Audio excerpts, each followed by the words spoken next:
Okay, welcome to this short video. What it's going to be about is setting up backups on your Drupal website to automatically run on a schedule, and then it's going to send the backup to this offsite storage called NoSquirrel. I'm going to show you how you quickly create the account because it's nice and quick.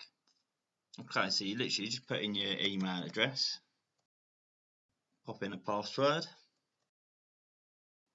and then click create new account.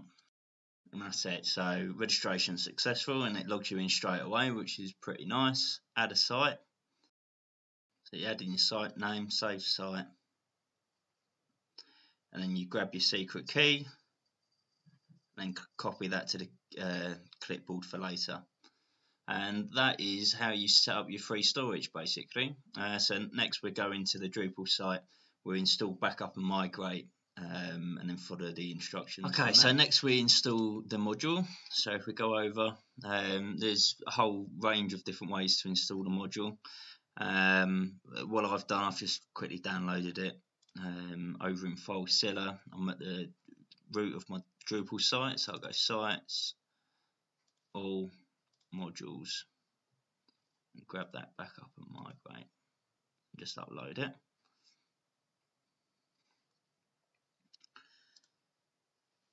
Once we've done that, I'm going to go to my Drupal site.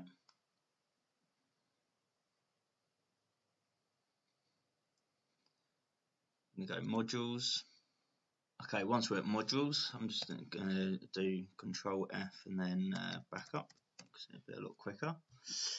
So tick the box to enable it, save configuration.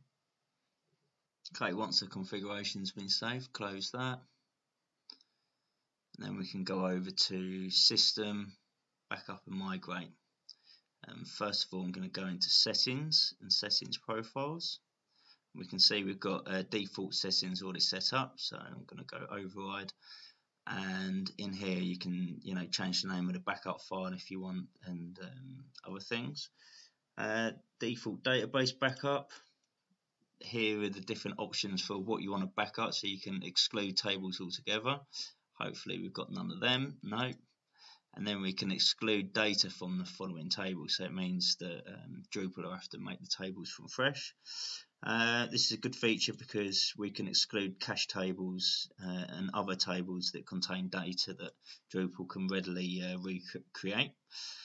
Other things in here, you can control the directories that are going to be backed up or not backed up in this case. So again, these are all directories that Drupal can regenerate.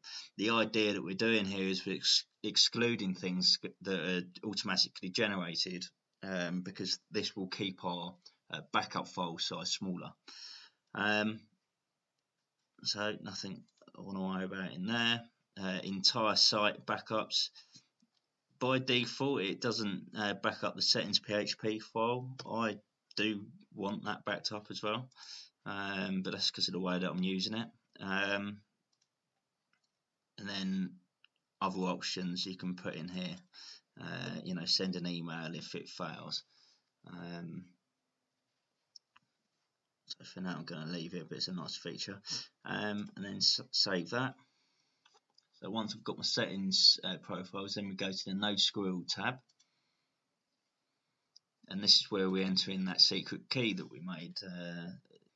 Okay, so we go back to, this is obviously a test, so it's going to be deleted in a minute. But if we copy that,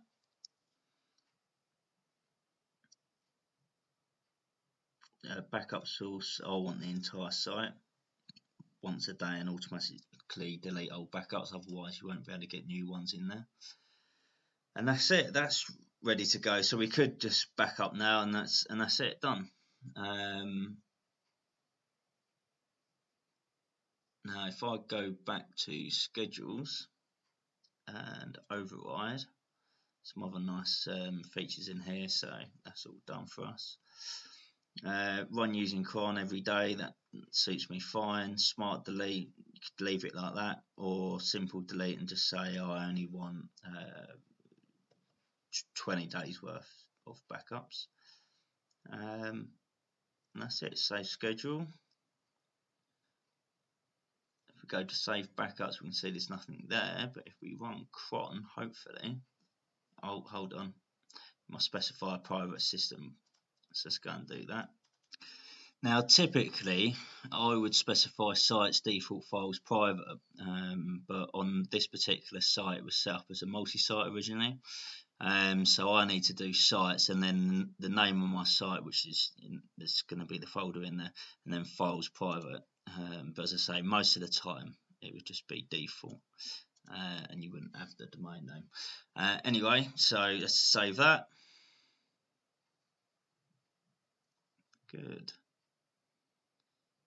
Now, all being well, hopefully if we run cron, this little setup should be complete. Okay, so cron runs successfully. Let's close that for a second. If we go back to system, backup and migrate, saved backups, it worked. So, and its location is on NoSquirrel. So if we go back to NoSquirrel and go my backups, here's a backup of the site. Now let me download that for you so you can see what we've got. Okay, just before I open the what I downloaded, we can also see here, look, link. So you can get a link and send it to someone, which is extremely useful if someone needs a copy of the website. Anyway, so that's that, and you can obviously delete it if you want. So let's open up this folder. Okay, so here we have the database, the dump of the database, and it's just a SQL file ready to be imported somewhere. And then .root, we've got all the files for the website. If we go into here, we can see all modules, got everything, and then all the files, and that's it. That's it. I think this is an absolutely brilliant service that's offered here for free. The software is pretty simple to set up. I hope you enjoyed the video, and I hope it gets you out of trouble. See you on the next one.